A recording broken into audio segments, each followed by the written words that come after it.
సూర్య న్యూస్కు స్వాగతం. 24 గంటలు కాదు, ఒక సెకండ్లో మీ ముందుకు. చూస్తూనే ఉండండి నిరంతర వార్తా ప్రసారాలు. ప్రభుత్వం అప్రూవల్ చేసిన పోలవరం రైట్ మైనాల్ కెపాసిటీ ఎంత? 11,500.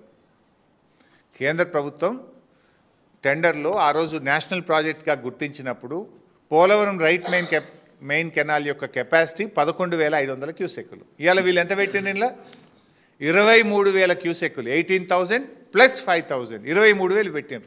అంటే ఎగ్జాక్ట్లీ డబుల్. 11,500కు డబుల్ కెపాసిటీతో కెనాల్ తవ్వుతారు. పోలవరం రైట్ మెయిన్ కెనాల్ ఎట్లా తవ్వుతారు? రోజు 2 TMCలు, మోర్ దాన్ 2. 11,000 ప్లస్ 11,000 22,000 ఉండాలి. 23,000 తీసుకుపోతున్నారు. నేనేమంటున్నా అంటే Polavaram is a national project.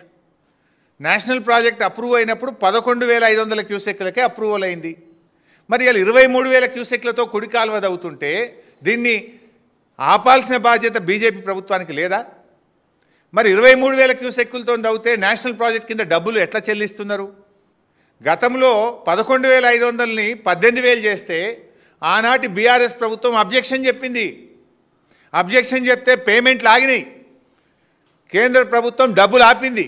కానీ రేవంత్ రెడ్డి ప్రభుత్వం వచ్చినాక, కాంగ్రెస్ ప్రభుత్వం వచ్చిన తర్వాత ఇప్పుడు 18,000 కాస్త 23,000 అయిపోయింది. డబ్బుల చెల్లింపు అయిపోయింది.